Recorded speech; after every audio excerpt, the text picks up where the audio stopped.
And all week long, our very own Ryan Yamamoto will be reporting live from inside Moscone Center in the middle of all the action there. So far, not too much action, but Ryan has some important meetings have already taken place, right? Yeah, absolutely. You know, everyone is waiting for that high stakes meeting between the United States and China. That is, of course, between Biden and President Xi of China. But until that meeting takes place, 21 economies of the Pacific Rim are gathered here for APEC.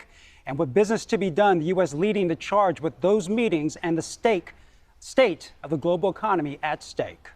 Good morning, and welcome to the 30th Annual Finance Ministers meeting. The business of APEC getting underway as U.S. Treasury Secretary Janet Yellen opening the summit to talk money, trade, and finance. The Asia-Pacific region is at the center of the global economy. The room full of political powers from the 21 economies of the Pacific Rim, including Russia, Japan, and China, where discussions will delve into emerging technologies from the use of artificial intelligence and cryptocurrency on a global scale. To facilitate the responsible development and use of digital assets, including unbacked crypto assets, stable coins, and central bank digital currencies. The talk setting the tone for the most anticipated meeting of APEC when President Joe Biden and Chinese President Xi Jinping will meet at an off-site location on Wednesday, where UC Berkeley's distinguished professor of political science Vinny Agarwal says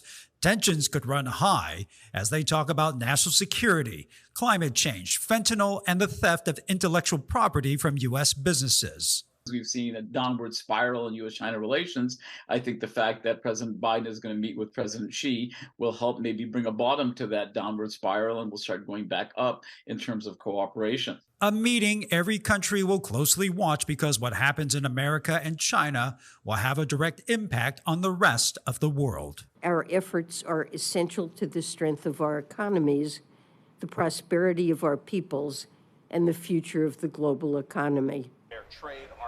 And Janet Yellen has been very busy here at APEC. She's wrapping up those meetings with the finance ministers and then holding a press conference coming up at 6 p.m. And we will take that press conference live.